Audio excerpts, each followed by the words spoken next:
안녕하세요. 저는 오늘 지자체 청년 네트워크 운영 사례의 강의를 맡은 청년정책조정위원회 강보배라고 합니다. 먼저 목차를 보겠습니다. 가장 첫 번째로는 청년 거버넌스란 무엇인지에 대해서 이야기하도록 하겠고요.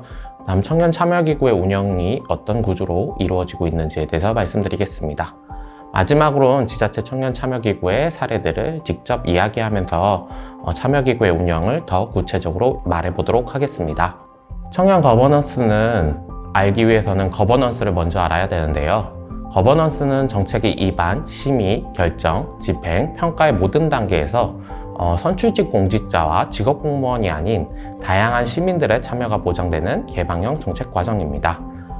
지방정부, 의회, 그리고 시민들이 함께하는 과정이라고 볼 수 있을 것 같습니다. 기존의 거버넌스는 전문성, 대표성, 그리고 심사와 선발을 통해 가지고 권한을 중심으로 대표자들 그리고 전문가들에 의해서 이루어지는 경우가 많았습니다. 그렇지만 청년 거버넌스에서는 이해 당사자인 청년이 직접 참여하고 자발적으로 이야기를 나누는 과정들이 선행되어야 합니다. 또한 단순히 권한을 통해서 의결하는 것이 아니라 수기를 통해 가지고 많은 시민들의 의견이 모일 수 있도록 노력하는 방식으로 바뀌어 왔습니다. 기존 거버넌스의 파트너들은 기존의 행정을 가까이 했던 복지전달 체계에 존재했던 새마을회, 부녀회, 주민자치위원회, 청년회, 통반장 등이 중심이 됐었는데요. 이러한 부분에서 청년들이 직접 참여하거나 활동하기에는 분명 한계가 있었습니다. 그렇기 때문에 이러한 참여들이 행정에서 만들어서 목소리를 낼 수 있도록 구조를 바꾼 방식이 지금의 청년 거버넌스의 핵심이라고 할 수 있을 겁니다. 좀 더 자세히 이야기한다고 하면 기존 거버넌스는 청년, 그리고 기존의 거버넌스 단체, 그리고 협의체들이 위원회에 대표자들을 뽑고 그들에게 심의를 받는 방식을 택했다면요. 청년의 경우는 청년단체, 그리고 청년협의체, 그들이 모여서 수기할 수 있는 자인 청년 참여기구를 중간에 참여시켜서 이들의 목소리가 위원회로 전달되고 이것이 행정을 심의하도록 바뀌었다고 할 수 있을 것 같습니다. 그렇다면 청년 참여기구는 무엇일까요? 청년 참여기구 또한 공공의 지원으로 운영되는 기구라는 점에서 기존 위원회 구조와는 같다고 할 수 있습니다. 그렇지만 기존 위원회가 일정한 인원 그리고 대표되는 사람들을 중심으로 한 소수의 위원회였다면 청년 참여기구는 이해 당사자들이 폭넓게 참여하고 다양한 방식으로 의견들을 나누는 구조를 갖고 있습니다. 위원회 같은 경우는 1년에 소수의 회의들을 진행하지만 청년 참여기구는 1년 내 전반의 과정에서 함께 모여서 수기들을 하고 협의들을 하면서 내용들을 공론화하고 전달하고 논의할 수 있도록 행정의 지원을 바탕으로 운영됩니다. 또한 기존의 결정 권한을 중심으로 한 방식이 아니라 의견을 수기하고 논의하면서 전달하기 때문에 좀 더 현장에 가닿는 목소리들이 함께 전달되는 구조라고 할 수 있습니다. 좀 더 심의기구와 참여기구를 비교해 보면요. 여전히 청년정책에 있어서도 청년정책을 심의하는 기구인 청년위원회 기구가 있습니다. 여기는 권한을 갖고 심의, 의결 또는 자문을 하게 되고요. 조건에 있어서는 대표성과 전문성이 중요하게 여겨집니다. 조례 명시도 필수적으로 이루어져야 하고요. 공무원을 간사로 두고 이에 따라 가지고 협의들을 진행하는 구조를 갖고 있습니다. 반대로 청년 참여기구는 의견 수렴과 제안, 소통, 참여 등을 중심으로 이루어집니다. 조건에 있어서는 당사자성과 수기 과정이 훨씬 중요하기 때문에 대표성과 전문성이 없더라도 누구나 참여할 수 있는 구조를 갖고 있습니다. 조례에 명시되는 것도 필수가 아니라 선택적일 수 있습니다. 또한 지원 체계에 있어서도 공무원들을 중심으로 간사를 두는 경우도 있지만 참여하는 당사자들이 운영단을 꾸리거나 민간의 용역이나 협업을 통해 가지고 지원 체계를 구축하는 방식을 하고 있습니다. 참여기구의 명칭은 청년정책 네트워크, 원탁회의, 희망단, 포럼단 등 다양한 방식으로 이름이 활용되고 있습니다. 참여기구는 그렇기 때문에 기존 심의기구에게 좀 더 청년들 그리고 시민들의 목소리를 함께 모아내는 시정참여 플랫폼이라고 할 수 있을 것 같습니다. 그럼 다음으로 청년참여기구의 운영에 대해서 알아보도록 하겠습니다. 청년참여기구의 연간 흐름을 보게 된다고 하면 정책 수립 집행 과정에 있어서의 흐름을 함께 따라가게 되는데요. 기존의 행정에서 이루어지고 있는 정책 수립 과정에 예산이 배정되고 집행되는 과정 내에서는 모집과 교육을 통해 가지고 청년 참여기구들이 꾸려지게 되고요.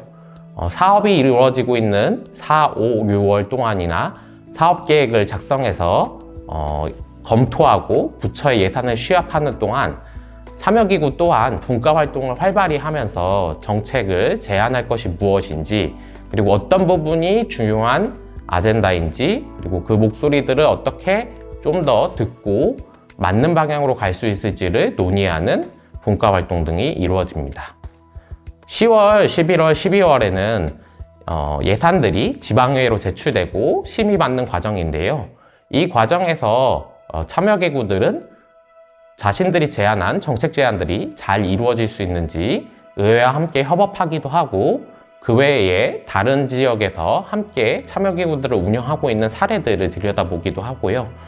다음 해에 참여기구의 운영들이 어떻게 잘 이루어질 수 있을지에 대해서 논의하기도 합니다. 청년 참여기구의 원칙을 좀 더 이야기해보자고 하면요. 참여기구를 잘 운영하기 위해서는 기본적으로는 정확한 활동 안내가 제공되어야 합니다. 많은 사람들이 참여하는 장인 만큼 기존의 위원회에서 회의록을 정리하는 수준이 아니라 다양한 분과들로 나눠져 있는 내용들도 함께 공유되고, 그러한 내용들을 바탕으로 내가 참여하고 있는 내용들이 이렇게 발전하고 있는가를 잘 전달해야 참여자들이 공감하고 합의할 수 있습니다. 또한 위치와 역할을 분명하게 해야 하는데요. 기본적으로 참여기구는 위원회와 다른 구조를 갖고 있는데, 위원회라고 하는 역할로 같은 부분들로 착각을 하게 되거나 아니면은 여기서 정책을 모두 결정하게 된다고 하는 것으로서 생각을 하게 된다고 하면 정책 과정 내에서 갈등이 발생하거나 논의가 원활히 이루어지지 못하는 문제가 발생합니다. 그렇기 때문에 우리 참여기구는 어디까지를 역할로 하고 있고, 그 역할에 따라 가지고 참여자들이 무슨 위치를 갖고 있는지에 대해서 충분히 전달하고 분명하게 알려줘야 합니다. 또한 정책 정보 제공으로 끝나는 것이 아니라 협의와 소통을 통해 가지고 이루어지는 기구인 만큼 행정과의 소통에 있어서도 중요한 협의들을 이룰 수 있도록 도와야 합니다. 단순히 참여기구가 꾸려졌다고 하더라도 그 참여기구를 그냥 단순히 청년들끼리 운영하는 기구로 놔두는 것이 아니라 행정이 적극적으로 정책 과정에서 협의할 수 있도록 장을 함께 하여야 합니다. 다음으로는 청년 참여기구의 유형입니다. 청년 참여기구는 앞에 이야기했던 것처럼 지원 체계에 따라서 다양한 방식들로 달라집니다. 먼저 행정이 직접 운영하는 경우, 행정 내 청년 정책 조직의 담당자가 연간의 사업을 전담하는 방식입니다. 다음으로는 중간 지원 및 출연기관의 지원을 바탕으로 운영하는 방식입니다. 청년 정책을 수행하는 중간 지원 조직을 구성하고 이를 통해 청년 참여기구의 사업을 운영하는 방식입니다. 이어서 민간협력 연계하는 방식의 운영이 있습니다. 지역의 민간 청년단체 또는 그룹들과 지원단이나 지원 체계를 구축해서 같이 협의를 통해 운영계획을 수립하고 정책 지원을 하는 등 논의들을 함께하는 구조라고 할 수 있을 것 같습니다. 마지막으로 외부 용역을 통해 가지고 청년 참여기구를 별도의 기획사한테 맡기거나 용역사한테 운영을 대신 진행할 수 있도록 하는 방식입니다. 참여기구의 운영에 있어서 중요한 것은 민간의 협력이 꼭 필요하다는 것입니다. 모든 청년들을 대표하는 기구가 참여기구이기 어려운 만큼 기존의 참여기구에 참여하는 청년들 뿐만 아니라 지역에서 활동하고 있는 다양한 민간 그룹들이 함께 협업을 통해서 비참여자들의 의견을 수렴하도록 해야 합니다. 제한된 구조를 갖고 있는 만큼 내부 갈등에 있어서도 노하우들이 전승되어야 하는데요. 참여기구가 1년 단위로 끊어지다 보니까 계속 참여하는 참여자들이 있을 수도 있지만 민간에서 충분한 경험과 내용을 가지고 있는 사람들이 함께 참여하면서 갈등을 조율하고 정책 과정에 있어서 노하우들이 함께 진행될 수 있도록 하여야 합니다. 이와 함께 중요한 것이 개방적 태도 및 운영이라고 할 수 있는데요. 계속 이야기 나왔던 지점 중 하나가 참여기구는 수기를 하는 과정이라고 볼 수 있는데요. 수기라는 것은 단순히 잠깐의 시간을 통해서 어떤 내용들을 보거나 결정하는 것이 아니라 많은 사람들이 함께 모여서 과제들을 들여다보고 어떤 부분들이 더 필요하고 공감될 수 있는지를 논의하여야 합니다. 이 수기가 잘 이루어지기 위해서는 충분한 정보 제공과 자유로운 토론이 보장되어야 합니다. 자유로운 토론이 보장되지 못하고 정보가 제공되지 않는다면 참여한 청년들이 답답함을 느끼기도 하고 이것이 그냥 행정에 끌려가는 기구로 받아들여지기도 합니다. 그렇게 되면 참여기구가 힘을 잃고 그 목소리가 제대로 전달됐는데 한계가 발생하기도 합니다.